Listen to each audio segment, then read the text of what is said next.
Esse é um dos capítulos mais sombrios da história. Anos 70 depois de Cristo, 4 legiões romanas cercam Jerusalém. Sob o comando do general Tito, os soldados destroem a cidade e o templo. Mais de 1 milhão de pessoas morrem. A queda de Jerusalém. Uma história de oportunidades perdidas e de avisos esquecidos. Um presságio. A queda de Jerusalém. Parte 1.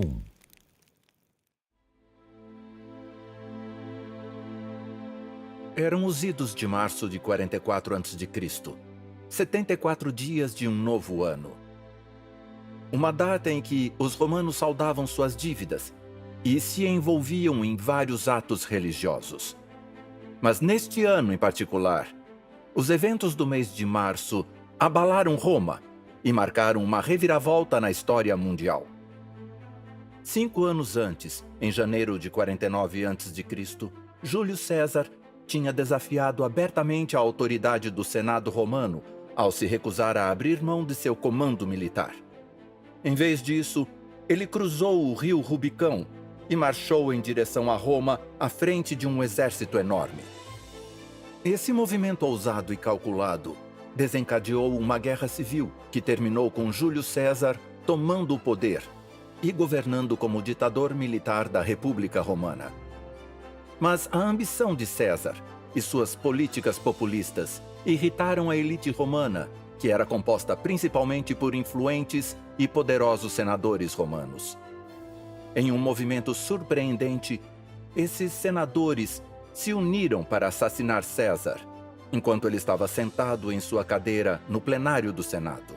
Ele foi esfaqueado 23 vezes por homens que fingiam ser seus amigos. A morte de Júlio César marcou uma virada na história romana. Mas longe de destruir suas visões de um império romano, a morte dele foi um incentivo para sua consolidação. Os sonhos de César de um império foram realizados por meio do gênio militar e das manobras políticas astutas de seu filho adotivo Otaviano, que recebeu o título de César Augusto, fazendo dele o primeiro imperador de Roma e o imperador na época do nascimento de Jesus.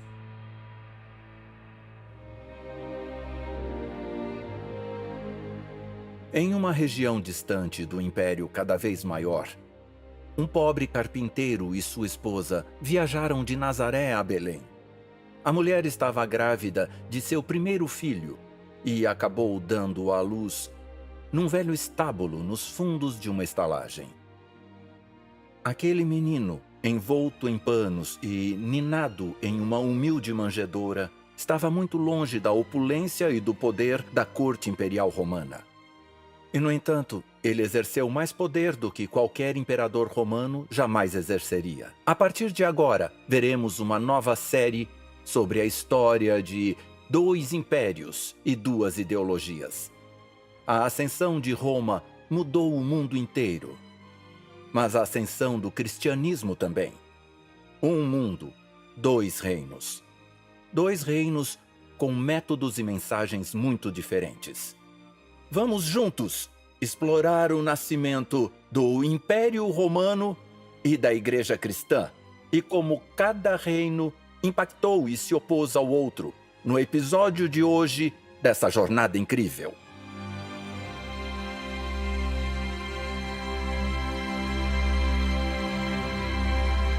Roma e o Reino dos Céus.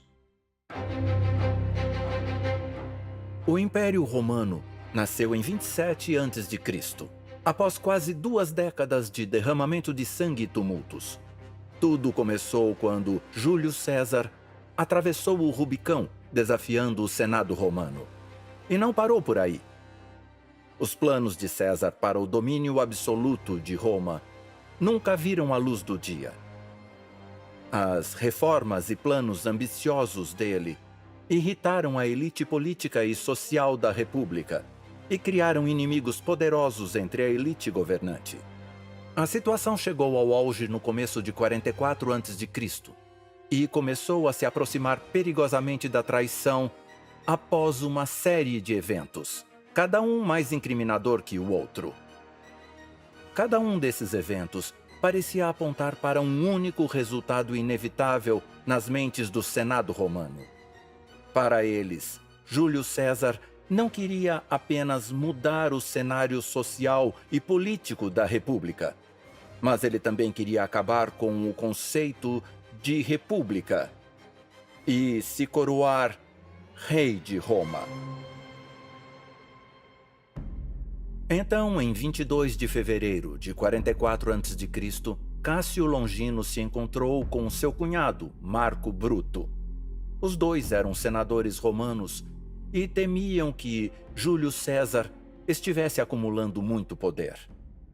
Na calada da noite, no meio da escuridão, os dois homens bolaram um plano ousado e sinistro.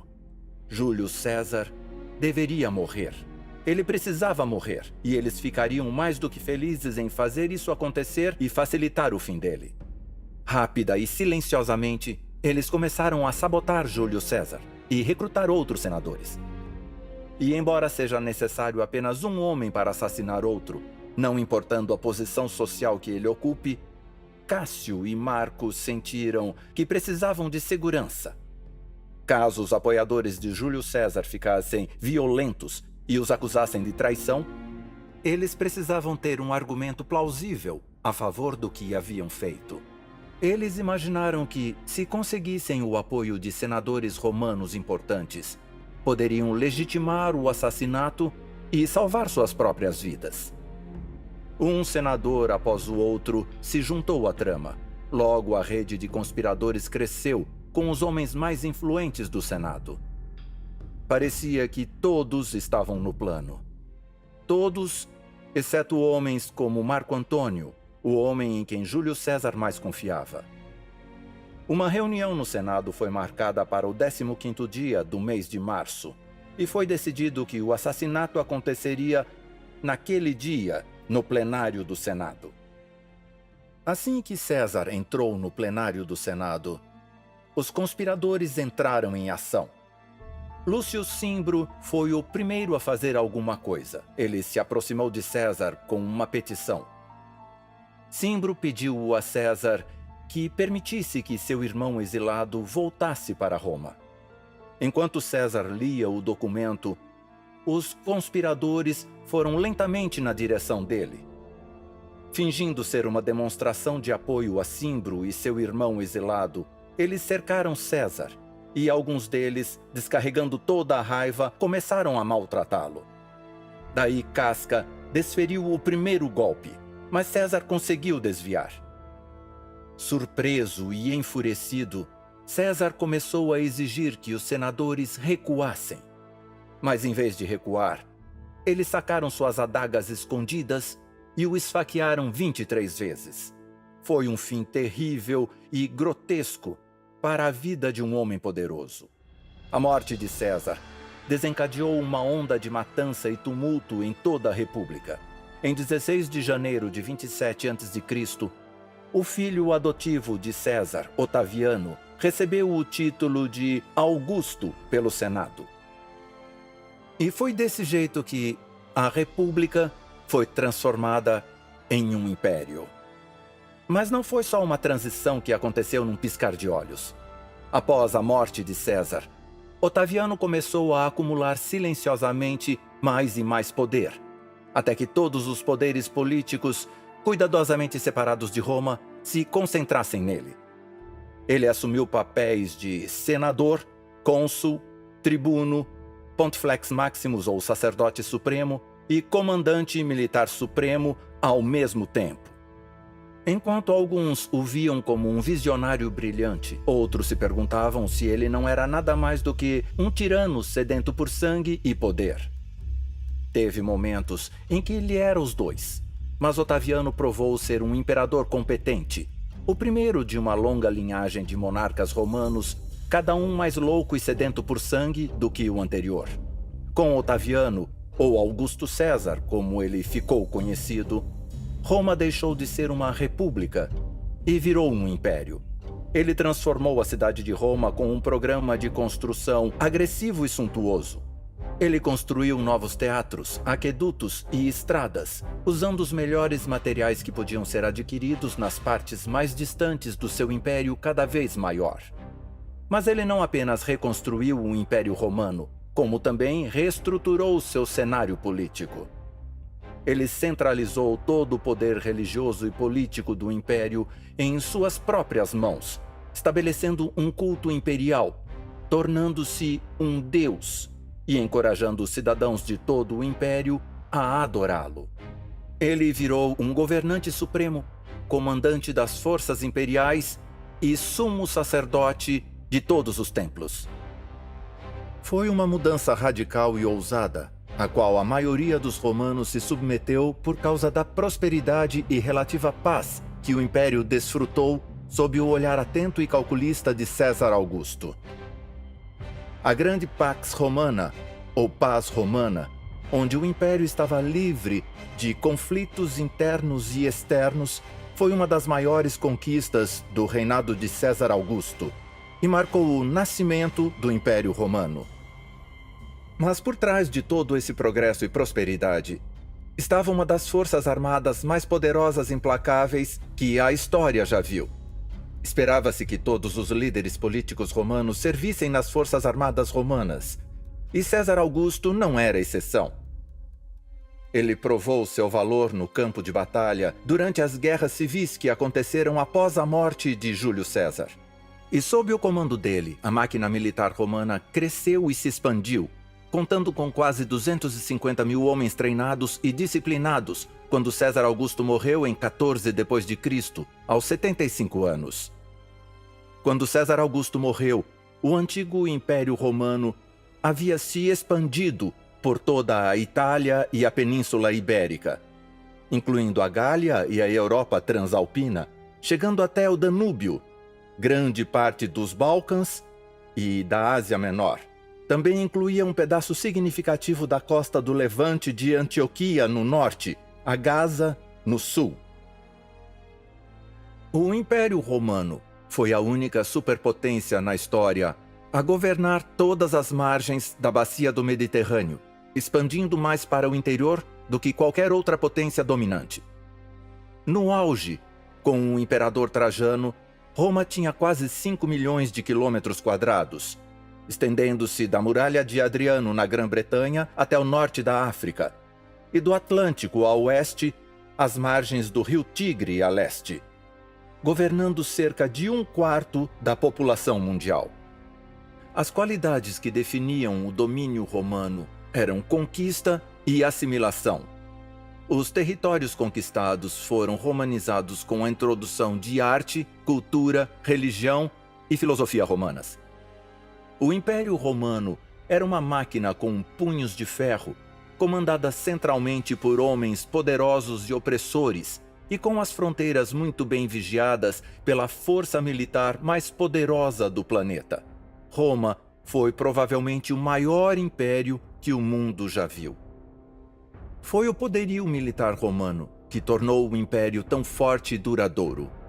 Roma tinha uma cultura guerreira, como se vê no fato de que garantir um cargo político, mesmo dentro da velha república, dependia de ter servido no exército.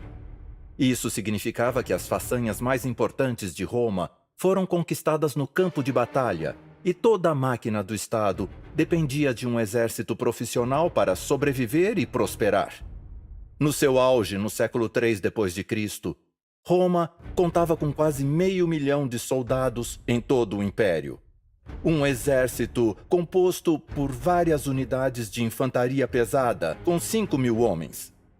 O exército romano estava espalhado por todo o império e dominava uma grande porcentagem do tesouro imperial. O exército romano não era apenas implacável, mas também incrivelmente disciplinado, quase sobre-humano. Eles também eram rápidos, marchando grandes distâncias em curtos períodos de tempo por todo tipo de terreno e em todo tipo de clima. Virgílio, um antigo filósofo e escritor romano, comentando sobre o propósito do exército romano, escreveu: "Sua tarefa, romano, será governar os povos do mundo em seu império. Estas serão suas artes: impor um padrão para estabelecer a paz, perdoar os derrotados e combater os que resistem." O exército romano, principalmente durante a era republicana, travou guerras que se tornaram algumas das batalhas mais brilhantes e inigualáveis da história. Eles derrotaram os macedônios, os seleucidas e, mais notoriamente, os cartagineses. O general cartaginês Aníbal até adicionou elefantes às lutas, levando um para a batalha nos Alpes em 218 a.C., numa tentativa de acabar com a República Romana. Mas seus esforços falharam, resultando na aniquilação completa de sua capital, Cartago, como punição. Mas, como Roma tinha punhos e coração de ferro, ela criou um período único na história. A Pax Romana, ou Paz Romana, criou um ambiente de paz e segurança, quando o Império, cobrindo grande parte do mundo na época, se viu livre de conflitos internos e externos. As estradas romanas ligavam este mundo e facilitavam as viagens e o comércio. Havia também uma língua franca, um idioma comum, o grego, que era falado em grande parte do Império e facilitava a comunicação dentro do Império. Esse ambiente único, esse momento único na história criado pelo Império Romano, provou ser o berço de criação de outro movimento que mudou o mundo. Um que não usou uma máquina militar para atingir seus objetivos, mas que, no entanto, conquistou o mundo inteiro.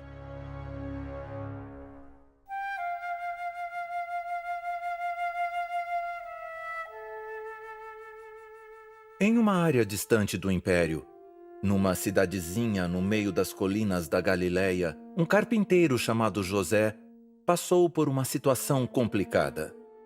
Ele estava noivo de uma jovem chamada Maria, que contou a ele uma história absurda e perturbadora.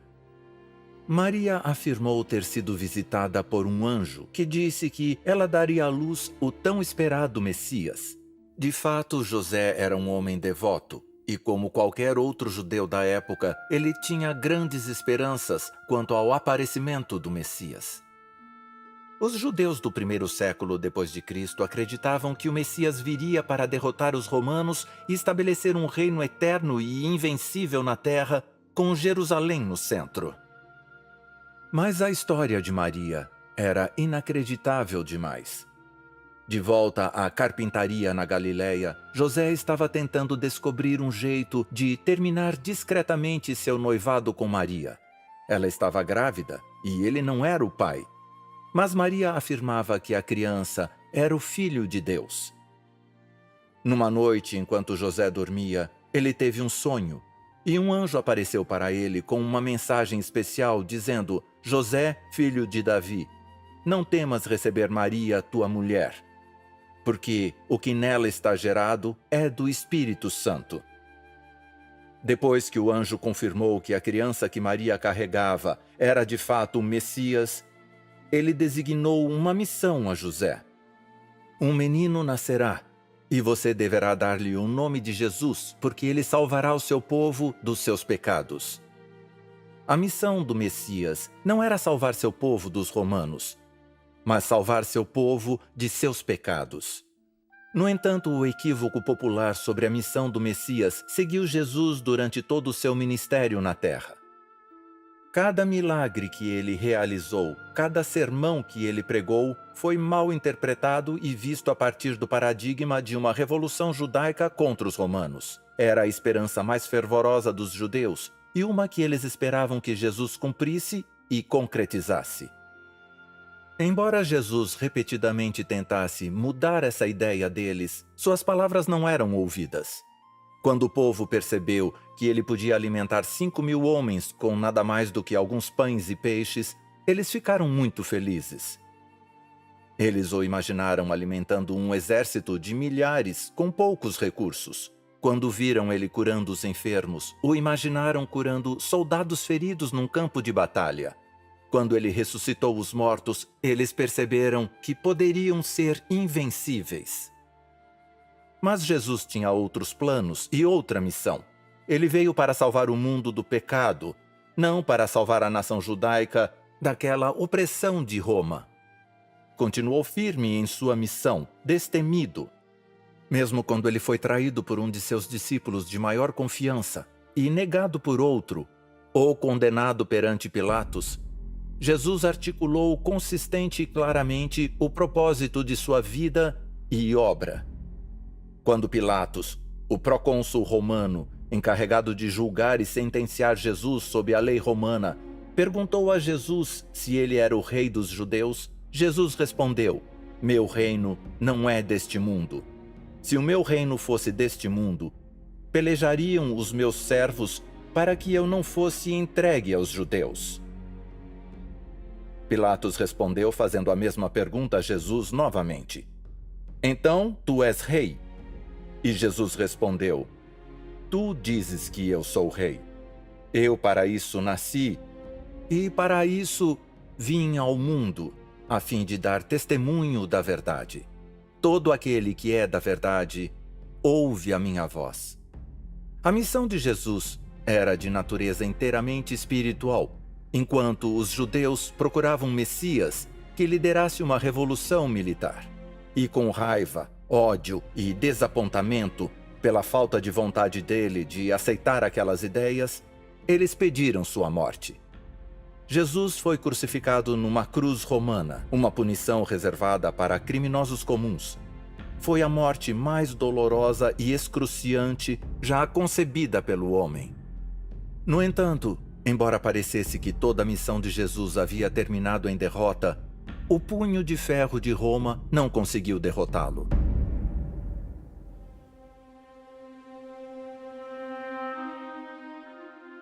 Três dias depois de ter sido colocado no túmulo, Jesus ressuscitou da sepultura triunfante e vitorioso. Sua missão estava cumprida. Por causa da vida, morte e ressurreição de Jesus, todo mundo, cada um de nós, tem esperança de um futuro melhor, um futuro eterno. A Bíblia diz em João capítulo 3, versículo 16: "Porque Deus amou o mundo de tal maneira que deu o seu Filho unigênito para que todo aquele que nele crê não pereça, mas tenha a vida eterna." A missão de Jesus na Terra era dar a todo ser humano a oportunidade de experimentar a liberdade das algemas do pecado. Uma liberdade que traz paz interior, esperança e felicidade. Por esse propósito, ele viveu, serviu e morreu. A cidade de Jerusalém estava no centro dos momentos finais de Jesus na Terra. Ele foi crucificado fora dos muros da cidade, e pouco antes da crucificação, ele lamentou a cegueira e a falta de vontade das pessoas em aceitar o dom da vida que ele oferecia. De Jerusalém, a igreja cristã se espalhou rapidamente pelo território romano. O movimento era frequentemente visto com desconfiança pelos cidadãos romanos e também pelos poderosos. Em um mundo onde as pessoas adoravam várias divindades pagãs, a ideia de adorar um único Deus era considerada ridícula. Pior ainda, a ideia de adorar um Deus que se tornou homem e se permitiu ser crucificado numa cruz romana era inaceitável. O termo cristão foi registrado pela primeira vez na cidade síria de Antioquia, onde os seguidores deste novo movimento foram chamados de cristianos ou seguidores do Cristo. Mas não eram apenas ideias radicais que separavam os cristãos. Era um estilo de vida radical também. A civilização greco-romana centrava-se na adoração no templo. Os deuses eram parte integrante da atividade diária. O cristianismo recusou-se a reconhecer qualquer Deus, exceto o único Deus verdadeiro e seu Filho Jesus Cristo. Os cristãos se recusavam a se conformar com as normas e as tendências sociais impregnadas de religião pagã. Os cristãos eram tão radicais e contraculturais que quando Paulo foi à cidade de Tessalônica, na Grécia, os moradores exclamaram: "Estes homens, que viraram o mundo de cabeça para baixo, chegaram aqui também." E isso era verdade. o novo movimento de Jesus virou todas as expectativas sociais de cabeça para baixo. Os cristãos eram odiados tanto pelos romanos quanto pelos judeus, mas o movimento abriu caminho através de um dos impérios mais seculares e hedonistas que o mundo já viu. Enquanto isso, em Jerusalém, os judeus ainda esperavam por um Messias. Os ânimos estavam aumentando, as expectativas estavam crescendo. A nação judaica estava se irritando com os atos de seus opressores romanos. Em pouco tempo, o ressentimento latente resultaria em uma rebelião violenta que colocaria Jerusalém e o povo judeu de joelhos.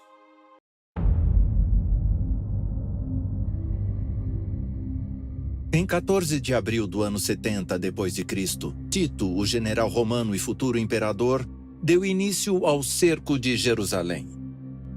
A cidade sagrada ficou cercada pelo exército romano.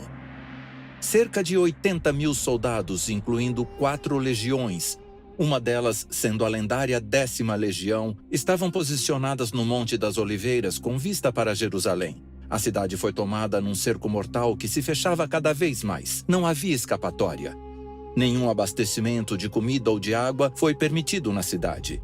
Então a artilharia e os armamentos pesados e letais foram montados e posicionados no local.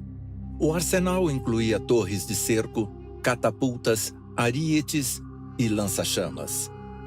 Tudo tinha sido projetado para atacar diretamente os muros, os defensores e os habitantes de Jerusalém. Os romanos foram metódicos, meticulosos e determinados nas etapas de planejamento e implementação. Uma variedade devastadora e letal de poder de fogo cercou a cidade. O plano era causar terror aos defensores e ameaçar, intimidar, espancar e causar fome aos habitantes, até que eles desistissem e se rendessem. O cerco de Jerusalém rapidamente se transformou num pesadelo, com fome, batalhas, mortes e até canibalismo. Talvez esse tenha sido um dos exemplos mais marcantes do sofrimento humano durante um período de guerra na história. Joséfo, um historiador que testemunhou o evento, disse que mais de 1 milhão de pessoas morreram no cerco e na destruição de Jerusalém. Mas o cerco não foi uma surpresa para um grupo de judeus. Os cristãos judeus foram avisados por Jesus sobre o que estava por vir, e muitos deles fugiram da cidade após a retirada abrupta e inesperada de Céstio.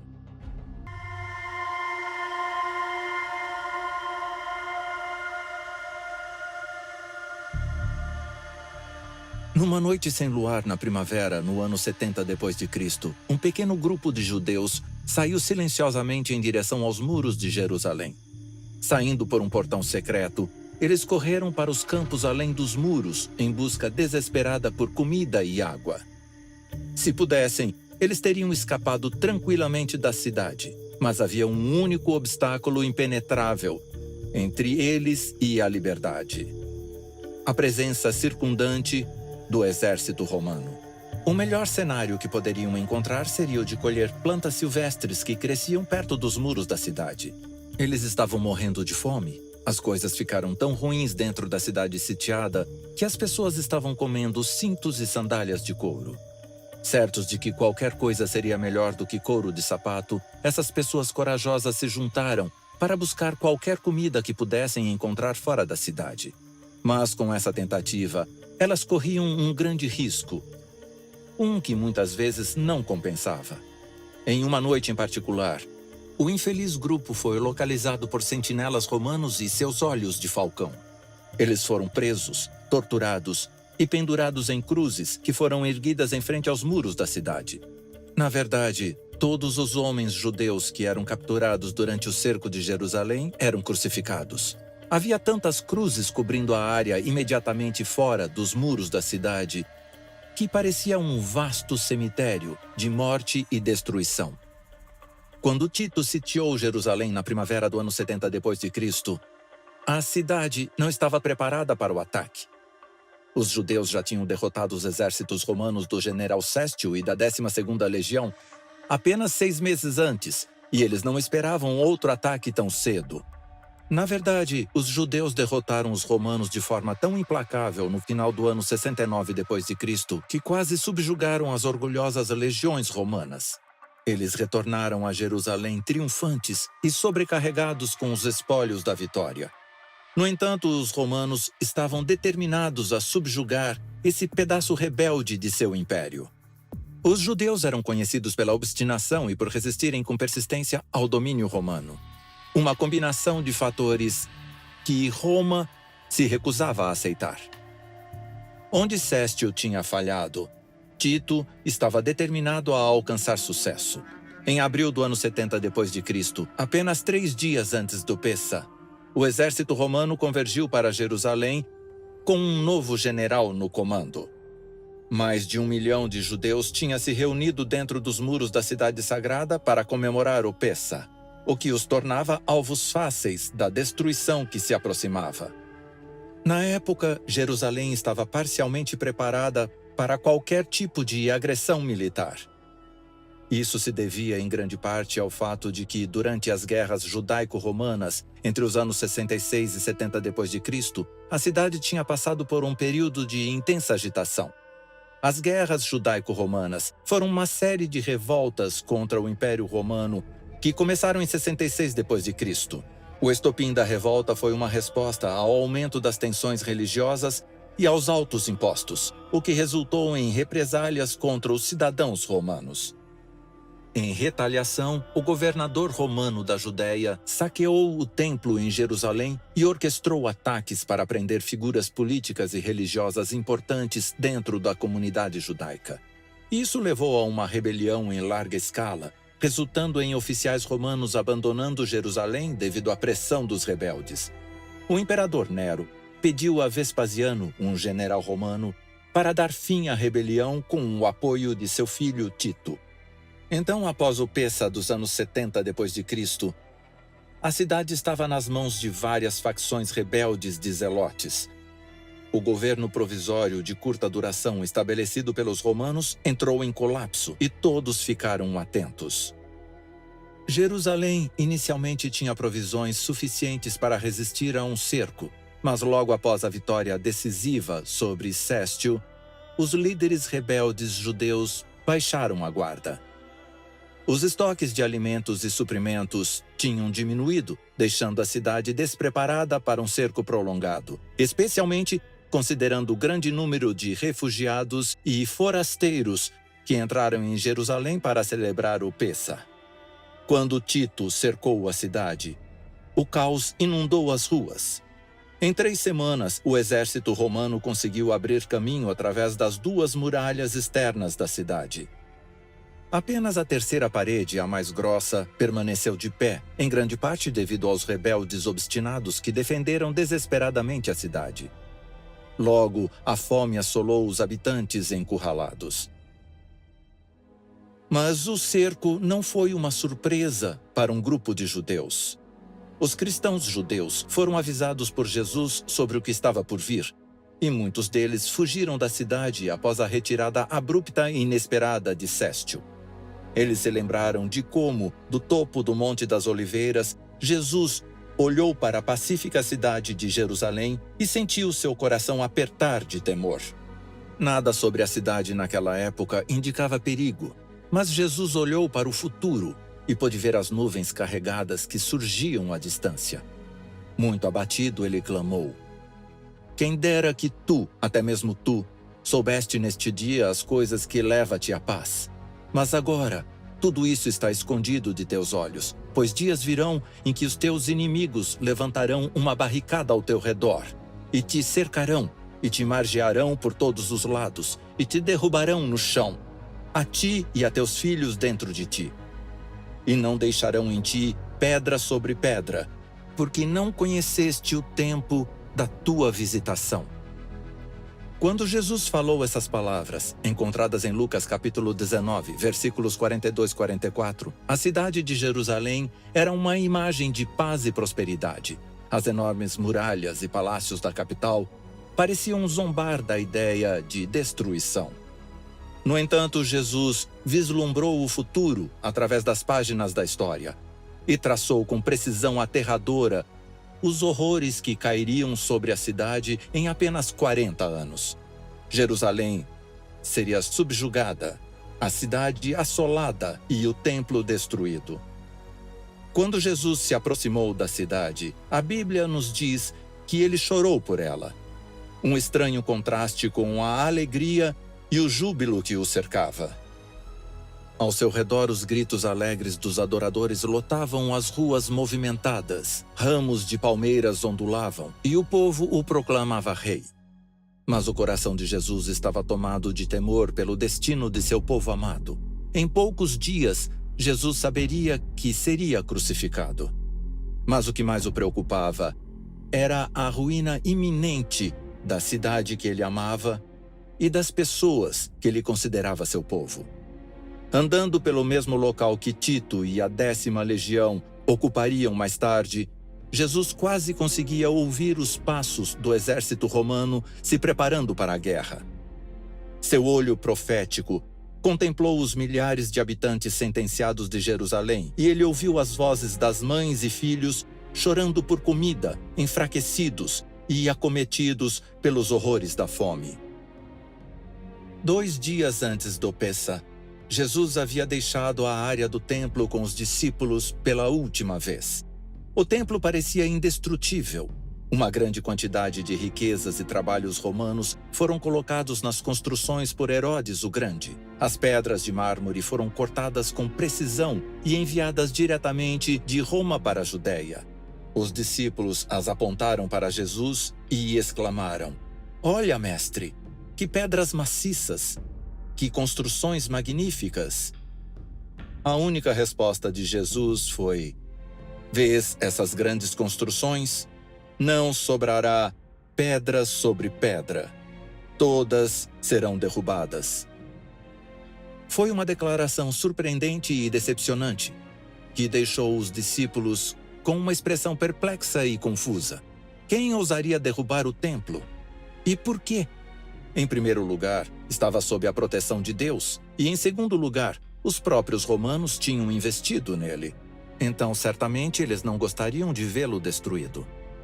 Mas Jesus não havia terminado.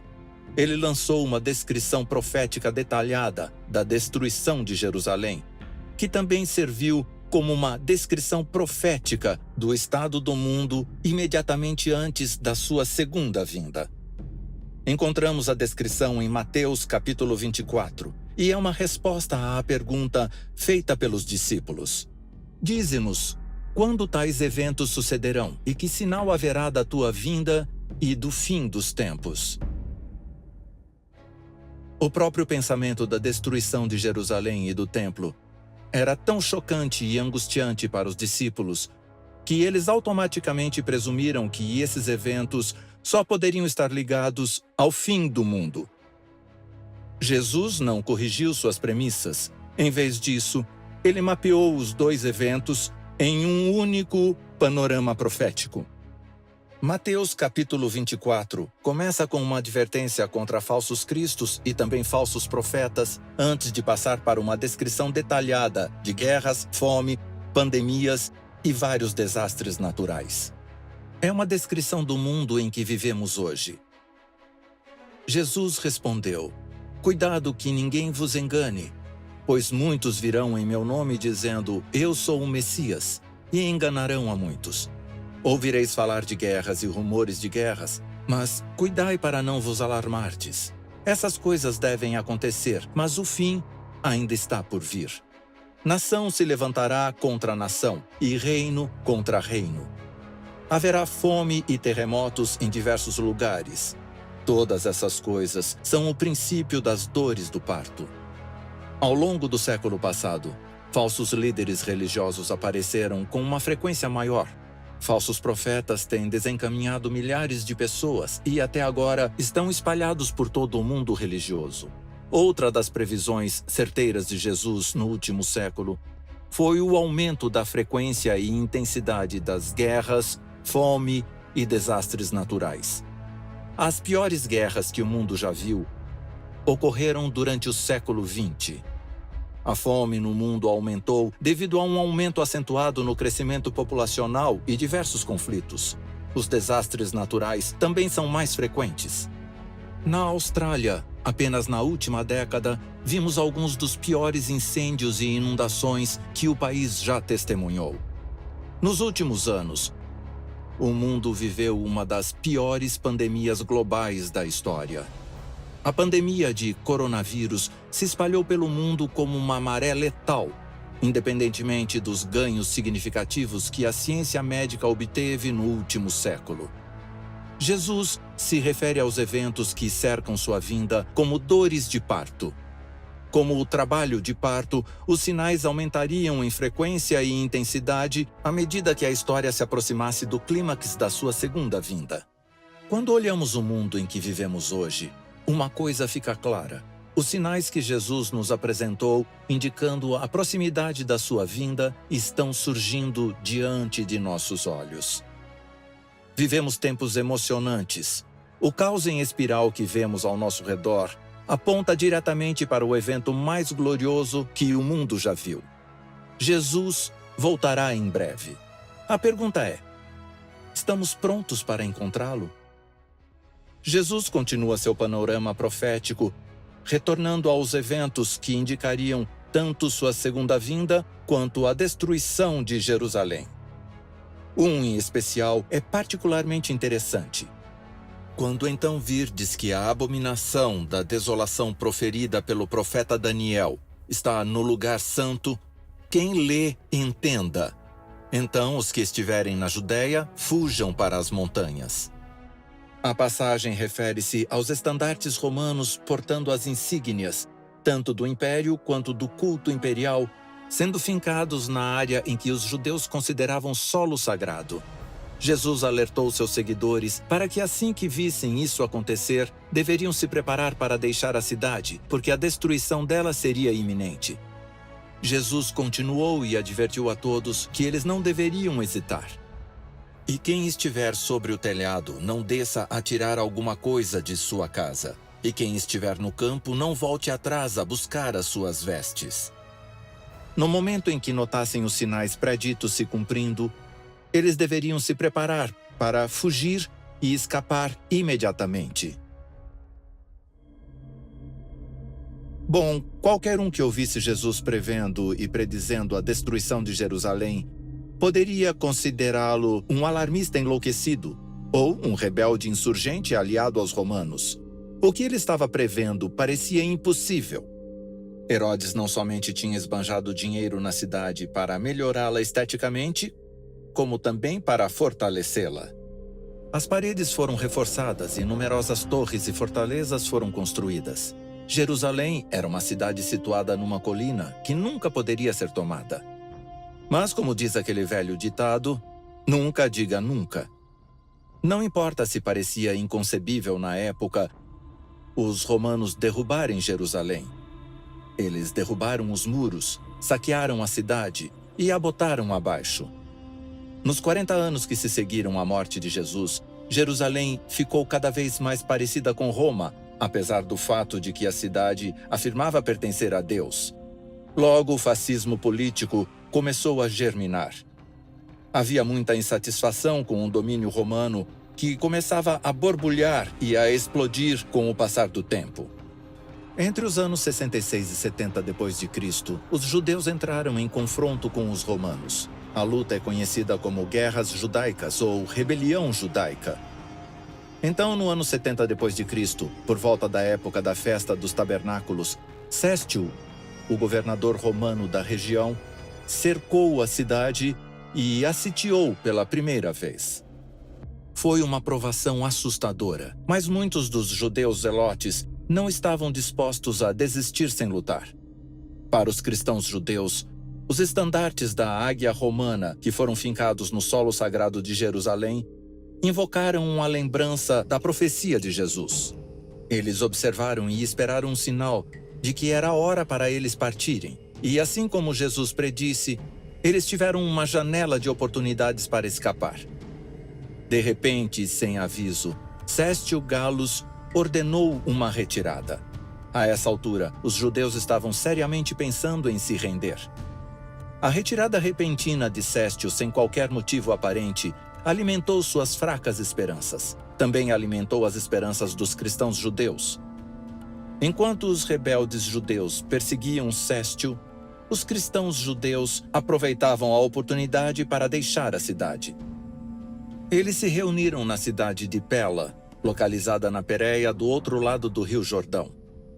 Por terem escolhido acreditarem nas palavras de Jesus e por agirem quando o tempo certo surgiu, nenhum único cristão morreu no cerco de Jerusalém. Tito retomou o cerco que Céstio tinha abandonado cerca de 5 meses depois, e desta vez não haveria uma segunda chance. A grande catapulta arremessou enormes pedregulhos nas paredes e na cidade. As altas torres de cerco foram colocadas no lugar com os arietes que foram projetados para esmagar e enfraquecer as paredes. Os romanos eram metódicos e implacáveis.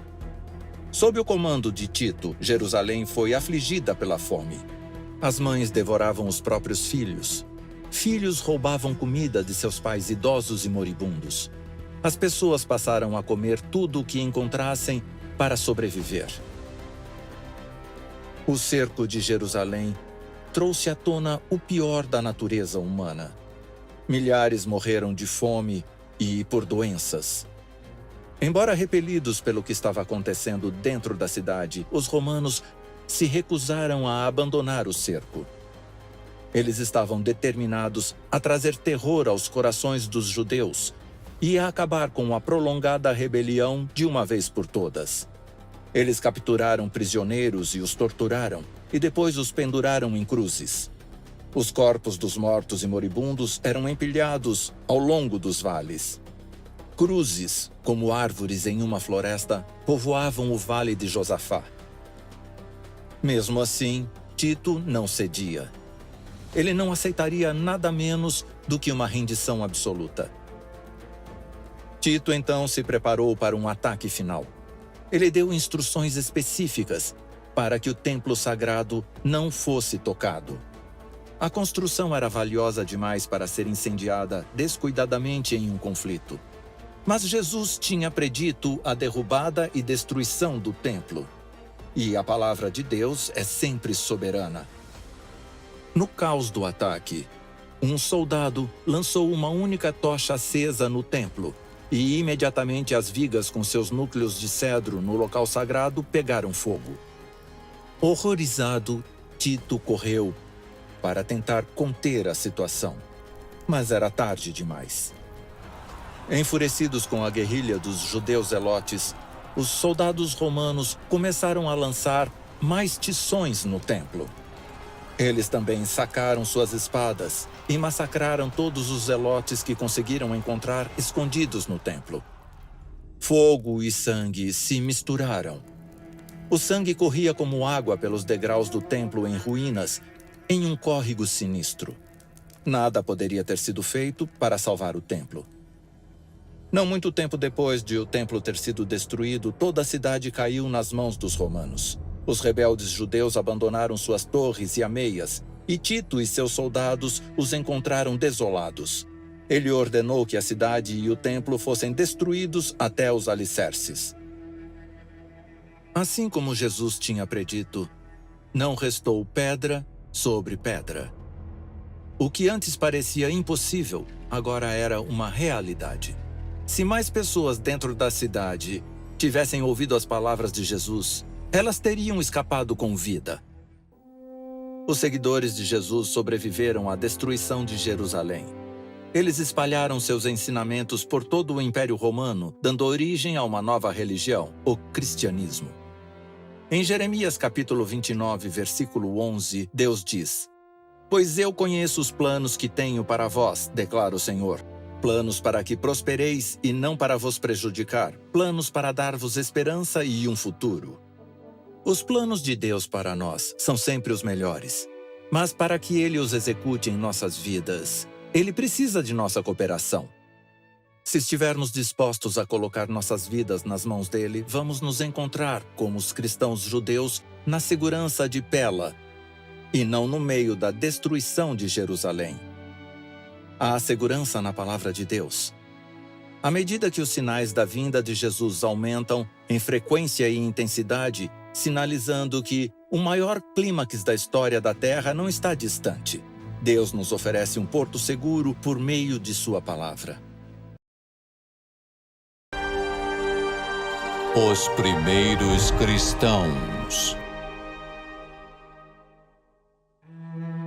Os degraus da arena em Cartago estavam simplesmente lotados de espectadores entusiasmados para um dia de entretenimento sob o sol brilhante do norte da África. E eles tinham muito o que comemorar, muito a agradecer. Eles faziam parte do maior império que já havia existido na face da Terra. E Cartago era um monumento à grandeza romana. Mas atrás de um pequeno portão trancado, que dava acesso direto ao centro da arena, uma infinidade de passagens levava a uma variedade de pequenas celas situadas embaixo das arquibancadas.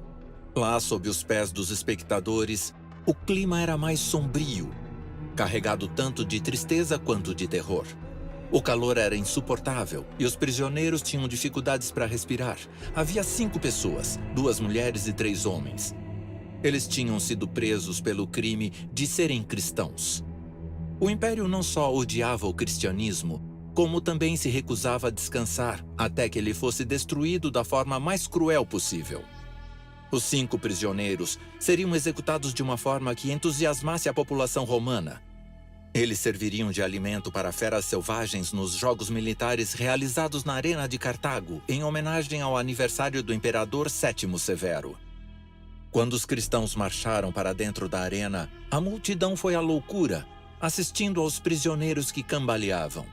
Os guardas romanos os colocaram no centro da arena e trancaram os portões atrás deles.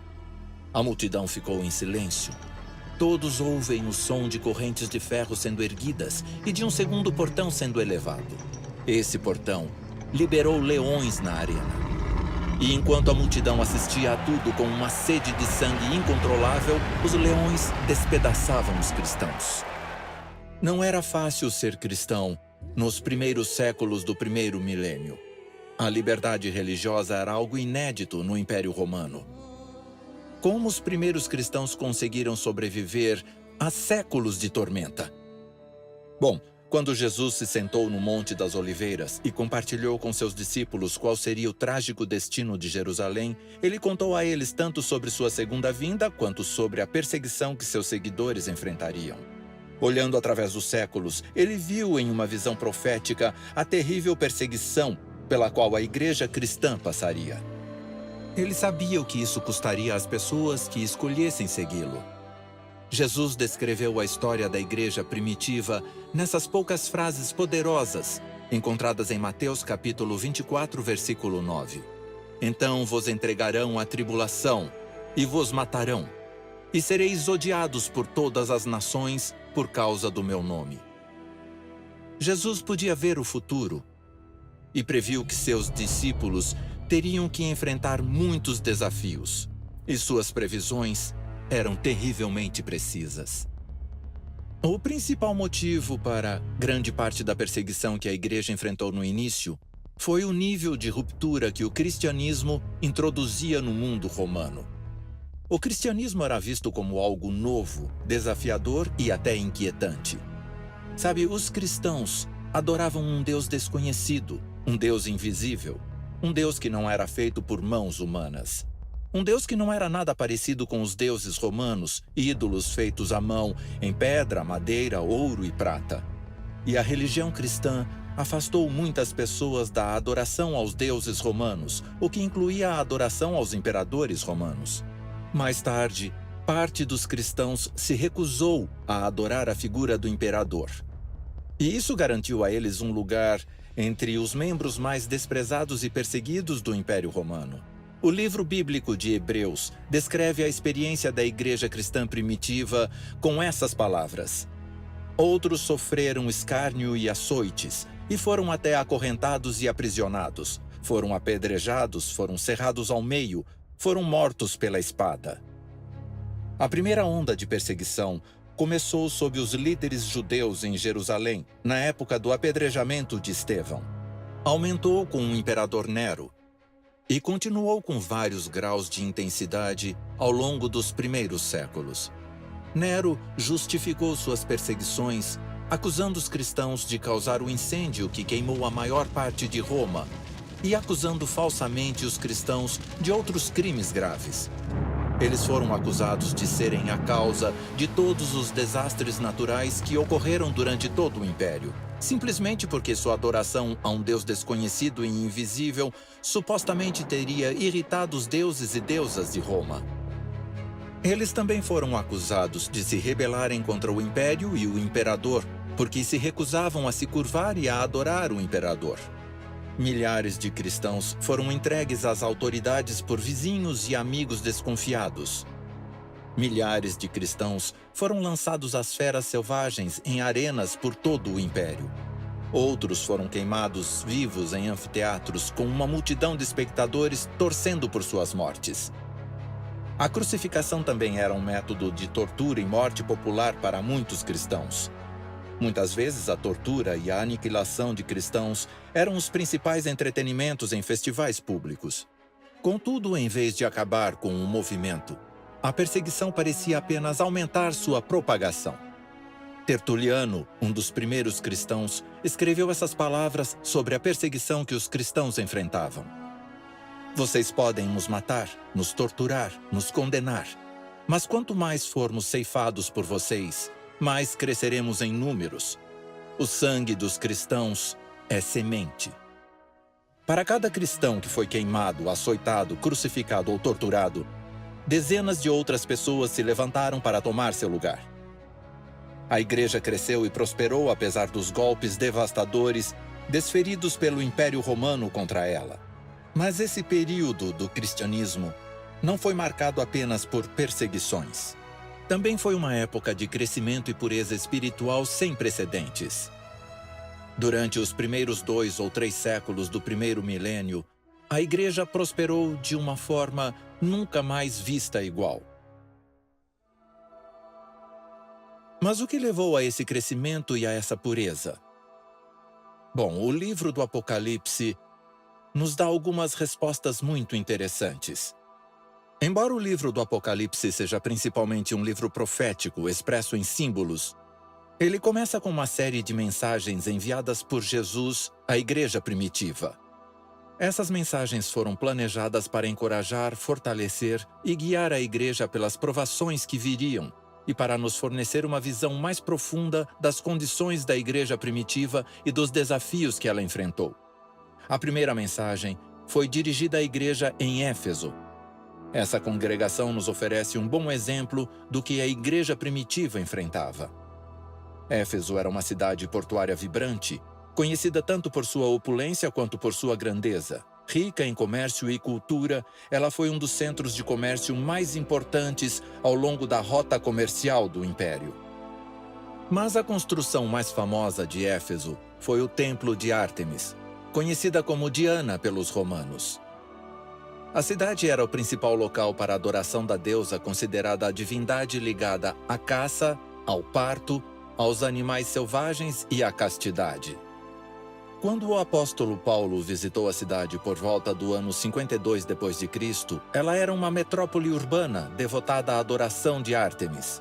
Havia também uma pequena presença cristã na cidade que Paulo encorajou e com quem ele trabalhou para garantir que ela crescesse e se fortalecesse. A Bíblia nos diz que ele, apóstolo Paulo, entrou na sinagoga e por 3 meses falou com coragem, argumentando e persuadindo-os sobre o reino de Deus. Quando os ensinamentos do cristianismo começaram a se espalhar pela cidade, muitas pessoas começaram a mudar de estilo de vida. Um exemplo disso é encontrado em Atos, capítulo 19, versículo 19, que dizia: "E vários daqueles que praticavam artes mágicas trouxeram seus livros e os queimaram à vista de todos. E calculado o valor deles, descobriram que chegava a 50.000 peças de prata." Essa revolução social logo começou a impactar a economia local. O crescimento da igreja levou a um grande declínio na compra dos ídolos de Ártemis ou Diana e outras mercadorias relacionadas a ela, que eram vendidas fora do templo de Ártemis no coração de Éfeso. Um ourives chamado Demétrio, que produzia esses ídolos, reuniu a Associação dos Ourives e debateu sobre a diminuição de vendas, afirmando: vós sabeis que deste negócio tiramos nosso sustento, e vedes e ouvis que, não só em Éfeso, mas em quase toda a Ásia, este Paulo tem persuadido e afastado grande parte da população, dizendo que os verdadeiros deuses não são feitos pelas mãos. De repente, a adoração a Ártemis tinha uma verdadeira competição. A queda na venda de ídolos de prata era só um sintoma da mudança de ideias na cidade. Fervilhando sob a superfície dessa devoção a Ártemis, havia uma resistência a mudanças.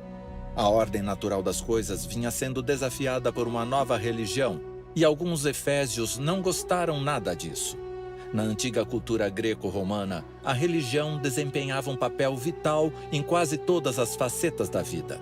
Havia festas e festivais dedicados aos diversos deuses e deusas. Os dias sagrados eram celebrados e as pessoas frequentavam os templos. Os ídolos estavam em toda parte e era costume parar em um santuário e adorar qualquer deus que estivesse em exibição naquele canto específico da cidade. Assim, se tornar cristão era revolucionário. Mudava todo o estilo de vida de alguém. Enquanto os romanos adoravam deuses manipuladores e caprichosos, os cristãos adoravam um Deus que tinha tanto amor por eles que se tornou um deles e morreu por eles em uma cruz romana. A mensagem cristã era uma boa nova. A boa nova de que, não importa quantas dúvidas ou medos você tenha, ou quantos erros ou pecados você já cometeu, se você aceitar Jesus e confiar plenamente nele, ele diz que nada vai separar você do amor dele. Não importa o que você enfrente na vida, você nunca enfrentará sozinho. Esta é a boa nova. Você está perdoado e está livre. Deus é por você e Ele nunca deixará de amá-lo. Essa boa nova se encontra no cerne da fé cristã. Numa época em que ser cristão era impopular e perigoso, milhares de pessoas abraçaram esse novo movimento porque encontraram uma religião que satisfazia os anseios mais profundos de seus corações. A crença em Jesus lhes trouxe paz interior e felicidade duradoura. João, como os outros discípulos, sentiu pessoalmente a alegria da comunhão com Jesus.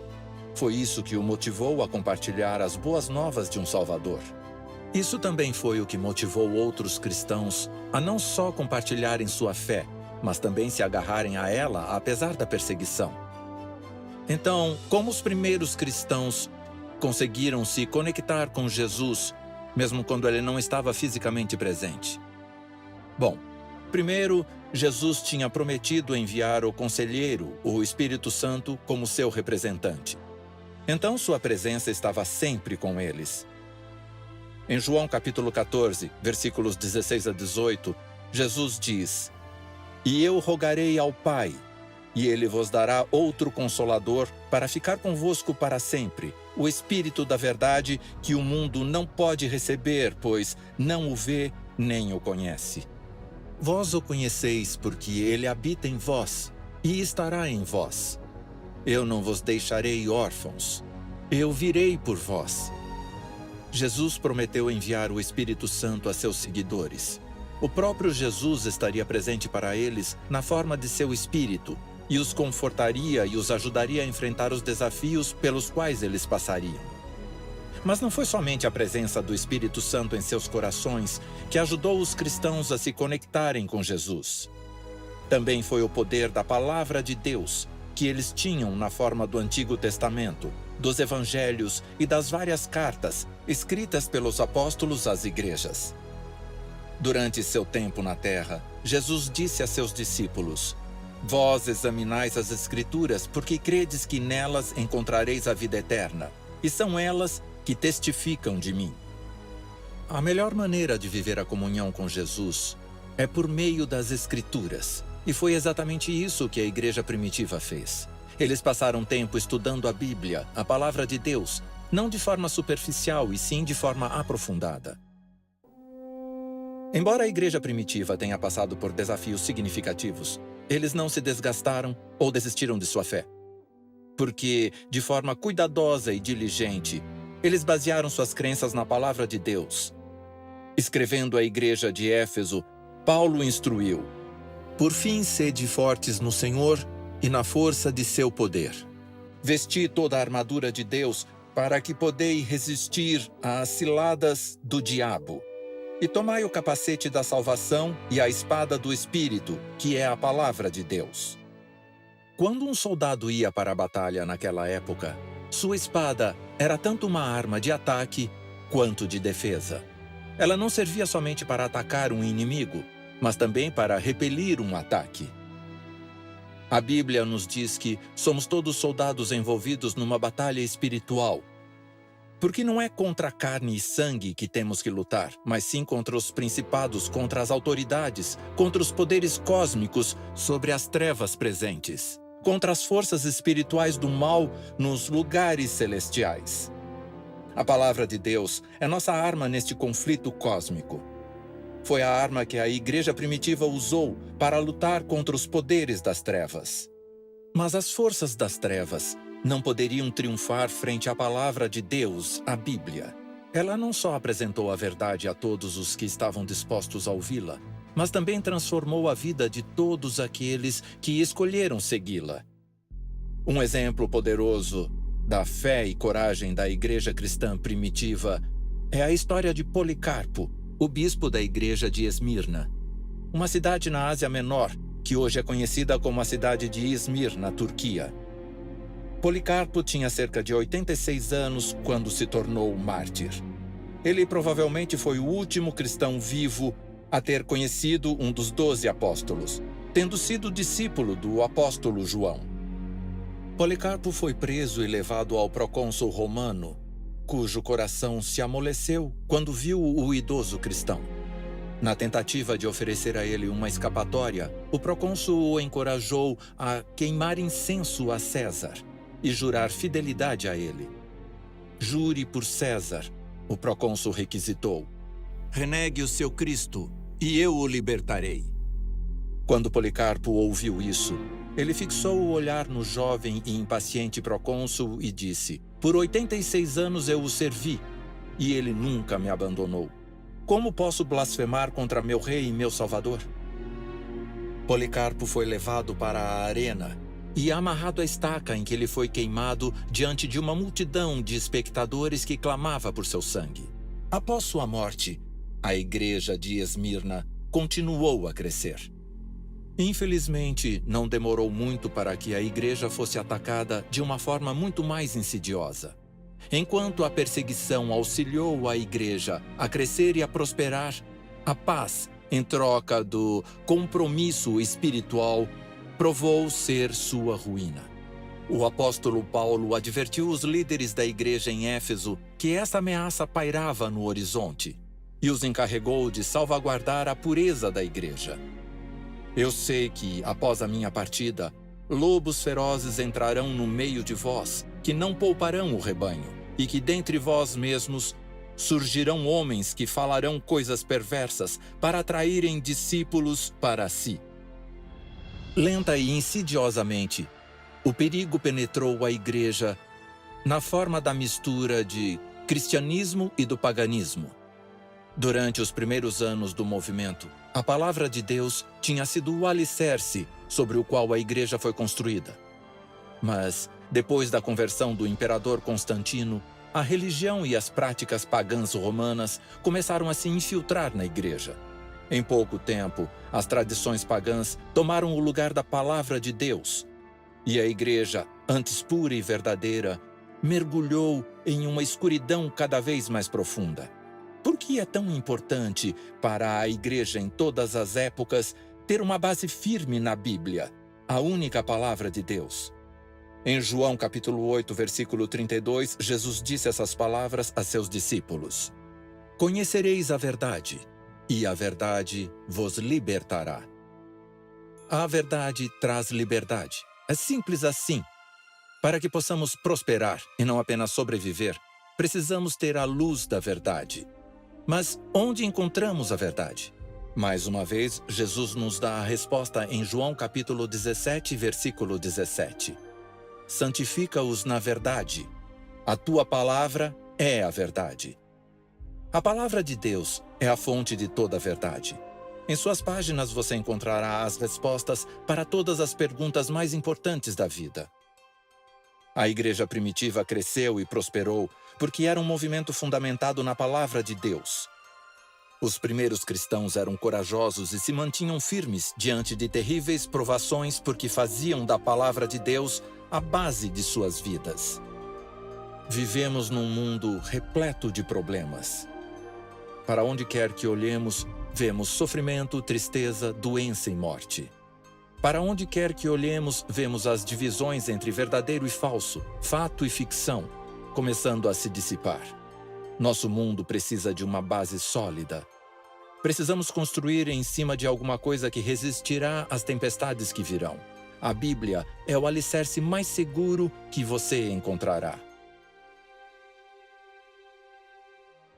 Querido Pai Celestial, agradecemos por sua palavra, a Bíblia, e pela influência positiva que ela pode ter em nossas vidas. Agradecemos pelas boas novas sobre Jesus e como ele pode trazer paz e felicidade para nossas vidas. Por favor, conceda a cada um de nós essa paz e felicidade. Oramos em nome de Jesus. Amém. Quer aprender mais sobre como unir a família? Entender como ter mais alegria ou como o mundo vai acabar? Então, eu te apresento a Esperança, uma assistente bíblica virtual feita para te acompanhar nos estudos bíblicos. Fácil como apertar um botão. Agora você pode fazer mais de 10 estudos bíblicos totalmente de graça. E o melhor, tudo pelo WhatsApp, sem sair de casa. Basta enviar pelo WhatsApp a mensagem Estudo Bíblico para o número 12 98200 0062 ou entrar no site www.novotempo.com/estudo bíblico e seguir as instruções. Fácil, não é? Então venha aprender de graça com a Esperança pelo WhatsApp. No fim de cada curso, você ainda ganha um certificado. E aí, vamos aprender juntos sobre a Bíblia? Levar esperança nunca foi tão fácil.